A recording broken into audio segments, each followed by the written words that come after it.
Eddie. In recognition of Thanksgiving, this COVID update should be fairly brief today, but thank you for joining us. I'm pleased to be joined by Dr. Jose Romero of the Department of Health and also Secretary Johnny Key of the Department of Education. From the report that you'll see shortly, you'll see that COVID-19 cases are continuing to rise in our state. And compared with last week, we have over 900 more active cases than the previous week, and we have 69 more current hospitalizations than the previous week. That alone should tell you that we've got to be very cautious and wise in order not to have a surge like we did last winter. And I think we can avoid that with our increased vaccination rate. This week, as everyone knows, is Thanksgiving, and this starts the holiday season, and a year ago, that's the time frame that we started going up significantly in our cases and hospitalizations in Arkansas. The precautions that I ask everyone to take as you get ready for Thanksgiving are simply to be mindful that COVID is still in our communities. Protect yourself by getting vaccinated. If you haven't got your booster shot, get a booster shot. And of course, if people in your gathering are not vaccinated, then just be mindful of that and socially distance or protect yourself as need be, so we don't have an increase in the spread of COVID during this wonderful time of the year. I also wanted to address another issue before we start going through our case report, and that is the discussion on natural immunity. Studies have shown that natural immunity from COVID-19 is not as protective as the immunity you receive from COVID-19 vaccinations. So even if you've had COVID, you should get vaccinated and get a booster shot when eligible. I'll make a couple of points that I think are important. One, there is such a thing as natural immunity that you gain if you've had COVID. It is not something that lasts forever. It has an end date, and just like a vaccine over time loses some of its effectiveness, the natural immunity loses its effectiveness and loses it more quickly. Generally speaking, the immunity lasts about 90 days. And so I would encourage everybody to go ahead and get your vaccination, even if you've had COVID, and as soon as you recover, you should consider to do that and consult with your physician. And to illustrate this point, though, I wanted to reference this study of the CDC, which says a study of hospitalized patients with symptoms similar to COVID-19 found that unvaccinated people with a previous infection, unvaccinated but previous infection of COVID, that they were 5 times more likely to have a positive COVID-19 test compared to vaccinated people. And that illustrates the difference between the natural immunity and the effectiveness of the vaccination. And so our message is get vaccinated as soon as possible. And there is some good news because booster doses are increasing in Arkansas, but we need to continue to emphasize to get your first dose and get fully vaccinated, including your booster shot. Children ages 5 to 11 should also get vaccinated. As of today, we've given out 19,600 doses to kids 5 through 11. And that's 7.2% of the population, which we have a long ways to go, but it's a good start, and that is continuing to grow. With that, let's go through our case report. Over the last 24 hours, we've had an increase of 690 cases. That is a little bit down from a week ago, so that is helpful. The active cases are up 108, continuing that trend, and our deaths are 7. Very sadly, we've had 7 Arkansans die from it. The vaccinations, we've given out 11,640 doses or vaccinations in the last 24 hours, which is good. We want to continue to strengthen those numbers. The fully immunized is 1.4 million. You add that to the partially immunized, it's 1.7 million, and it continues to grow. Next, you'll see the hospital data where we've had an increase of 12, but most significantly, since last week, we've had 69 more hospitalizations since a week ago. Let's go to the next one. These are just a reminder of the counties that of course, these are high population counties that are having the larger numbers of COVID, but they're significant numbers to keep an eye on: Pulaski, Washington, and Benton. Back on the correctional facilities, though, 22 active cases. And I am very proud of our correctional facilities keeping those active cases down in an enclosed environment and emphasizing the protective measures that they can take. And this is just a comparison as I do. The blue line is the ages of 12 to 15, and the red line is the ages 5 to 11. And you can see that the 5 to 11 are starting to get vaccinated almost at the same rate as the older category, and they started out behind, but that gap is closing. So that is an encouraging sign. Then this is the vaccination status of our Kansans 5 years and older. In other words, all of the eligible population is here. And I'm gonna, and you can see if you add those two together, we're at, not add them together, but we're at 60% that have been the eligible population fully or partially vaccinated, a little bit more than 60%. This shows it in a different way. We have 50% of the eligible population vaccinated. You add that to the 11.2, so you got 61.6% of our Kansans partially or fully vaccinated, and we just started with the ages 5 to 11 and 5 to 11. So that is encouraging to me. And it shows the continued acceptance of the vaccine.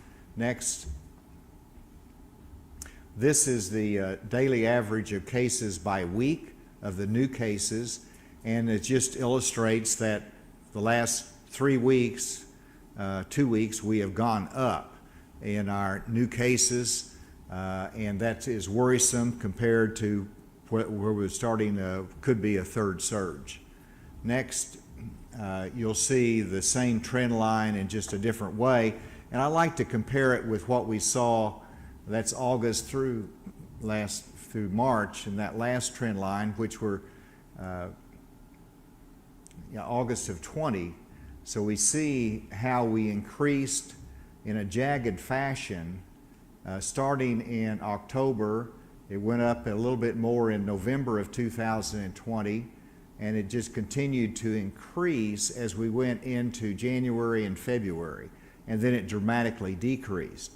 The second wave was a little bit sharper. The decline was not as sharp, and we didn't get as high. Now we're starting up on what could be the third wave, and optimistically, with the vaccinations, we're not going to go up to the extent that we did in previous spikes.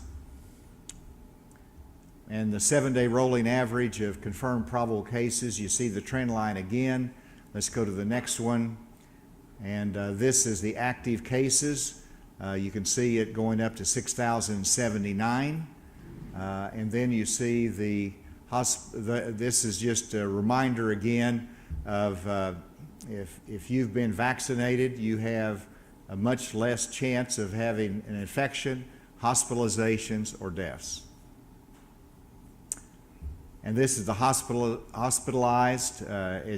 As I've pointed out, it's gone up a little bit, but still not anywhere near where we have been in the past, and hopefully won't be there. With that, I conclude my remarks and ask Dr. Romero to come to share his thoughts on this, followed by Secretary Key.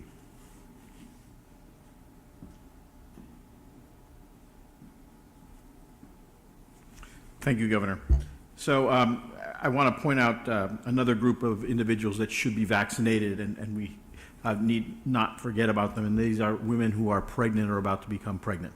We know that women that get COVID during pregnancy have a more severe case of the disease, and it can affect the outcome of the pregnancy.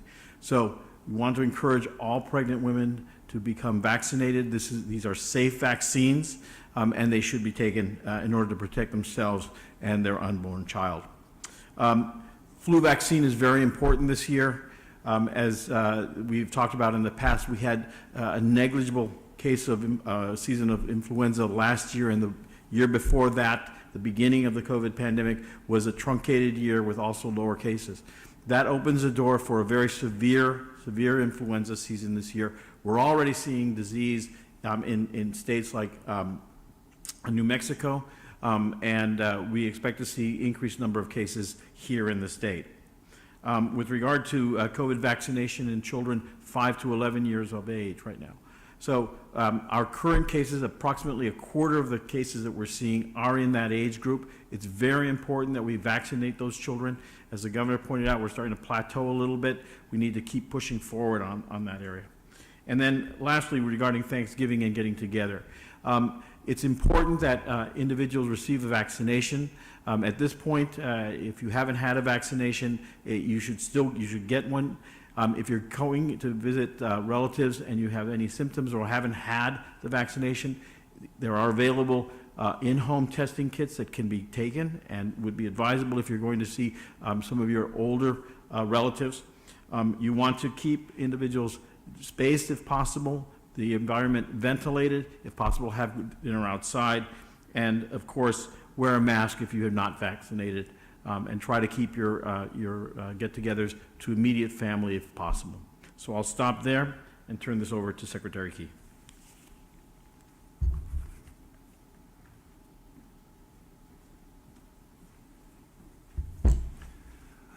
I do have some positive news to report regarding the number of active cases in our public school system.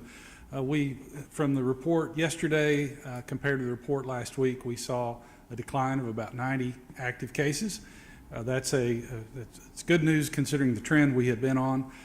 This week, as you know, is the Thanksgiving week, and many of our districts, if not most of our districts around the state, are out this week. So any cycles of transmission that were underway in our schools hopefully will be interrupted this week, and we will continue to see those cases go down as we see more vaccinations go up.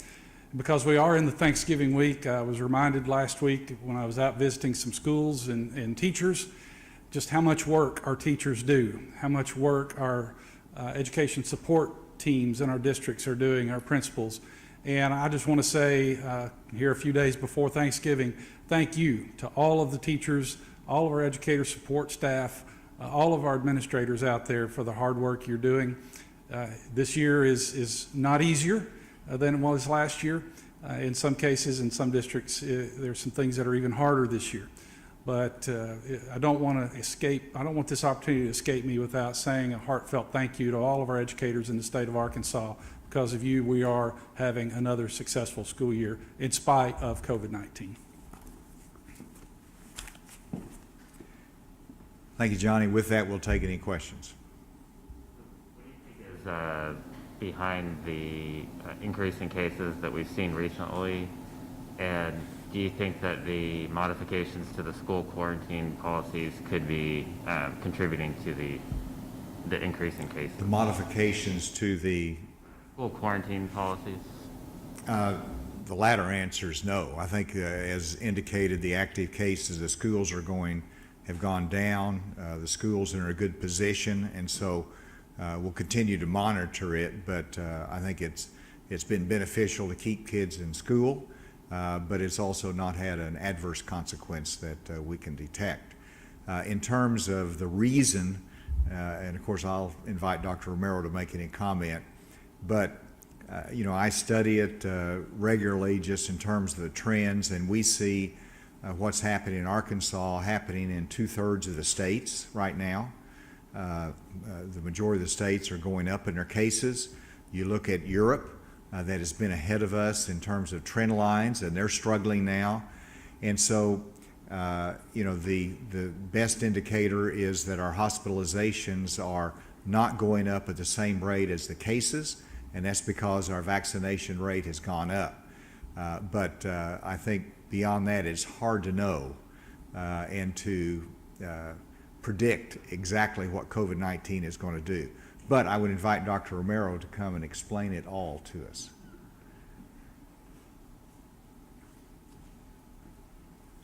I don't expect to explain any better than the governor did. We just have to expect this from COVID-19. We don't know exactly what's going on. We can hypothesize as to why this is happening, and it's multifactorial. First of all, there are probably still pockets within our state of individuals that are highly susceptible because they haven't been infected. Those individuals that may have been infected in the past, we now know, and as the governor showed the slide, those individuals are not protected for long term. It's a shorter term. They can be hospitalized and they can still have disease. And then we also know that individuals that did receive the vaccine, there is waning immunity, and so we need to boost that immunity back up. But as to a single answer, there isn't. We're still looking into that issue. What's the percentage of total population that have been fully immunized? Yes, sir. Yes, that number is, let me give you the exact number. 41, yeah, actually pull the chart. That would be Pull good. that chart up on the number of vaccinated. I think it was like at 50%. Yeah, it's at 50%. We added the children to that group, so that diluted it, and it's come down because of that. We'll get that in a moment for you. Yeah, I'll turn that back over to you, sir.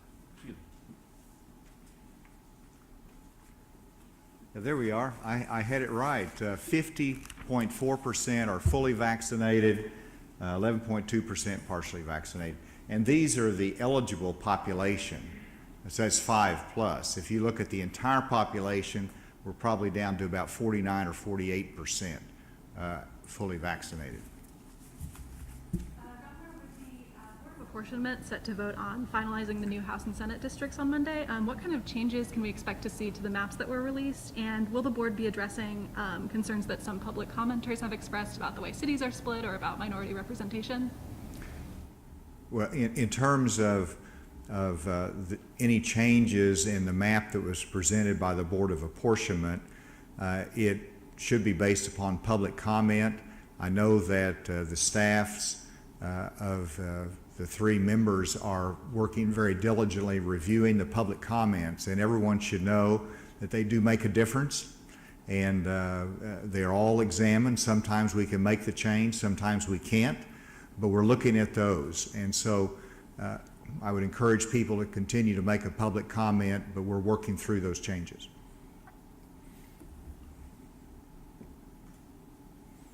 Was there anything remotely? Good afternoon, Governor. Brett Raines with 4029 News. We hope you have a good Thanksgiving, of course. Sorry in advance, we have a few questions for you. Briefly, the President Biden just announced releasing strategic oil reserves in hopes of combating high gas prices. Your reaction to that? Do you think that will help Arkansans at the pump? And a few more questions after that. So what did he release, you said? Approximately 50 million barrels of strategic reserves. Oh, yes. Well, I think that'll have minimal impact. It might have some short-term impact, but and perhaps it will have some help over the holiday season, but releasing reserves from the strategic reserve pool is not the long-term solution. It is increasing our energy production and lifting some of the federal regulations and prohibitions of this administration on production. And that's the long-term answer, as well as increasing our supply chain. What's the next question? Couple last questions for you and Dr. Romero. We're hearing people say, if we're vaccinated, why should we be concerned if people around us are not vaccinated? And then topic 2, we'd like to hear from Dr. Romero on a study that we hear he's been working on regarding infection rates in schools with and without mask policies. In terms of if you're vaccinated and you're around people that are not vaccinated, then I rely to a large extent on my immunity from vaccination. But if I know somebody has not been vaccinated, then I keep a better social distance from them, particularly, just to add another level of precaution. Did I answer your question, Rhett? You did. Thank you so much, Governor. My next question, last question is for Dr. Romero. Thank you so much. Good afternoon, Dr. Romero. We're seeking a little more clarification. We heard you're compiling a study. I'll get right to the point. 25% of schools without mask mandates show a higher transmission rate. For context, what are your thoughts on that? Is that surprising? Should that be higher? No, it's not surprising. So the findings actually are by our state epidemiologist, Dr. Sima, and what we have found, is that for those school districts where masking is mandated, is used, they have a 25% lower incidence of infection overall using staff and the students. If you break it into the staff and the students, it's 28% for the staff and 24% for the students. So this is exactly what we would expect. We'd expect to see a significant decrease, and this is statistically significant and takes into account a number of variables, which makes this study that has not yet been published the strongest study to date nationally showing the benefits of masking in schools. A previous study from Georgia showed a 20% decrease in infection rate in schools at mask. So again, I think this is further evidence that mandating masks, or having that ability of the school district to mandate the mask, prevents infection in children. Children that are not vaccinated are at higher risk for complications, and I'll state this again. COVID is not a benign disease in children. It is not flu, it is not the cold. We know that it causes death. There have been 700 deaths in the United States due to COVID. This is now in the top 10 cause of death of childhood. And it now exceeds all other vaccine preventable deaths in the United States.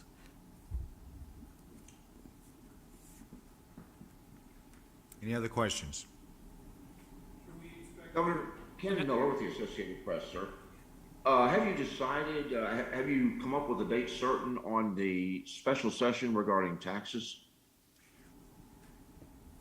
First of all, from the reports I get, members of the General Assembly are signing on to the tax cut plan as it's being circulated. And as soon as we get a majority of both houses in support of that, then I will formally call the session, which I would be looking at the week of December 6th. But again, I want to make sure we have the support for the main purpose of the session, which would be the tax cut session. And that would be the focus of it. And as soon as we get that, then we'll be able to release the proclamation that would actually call them into session. Thank you.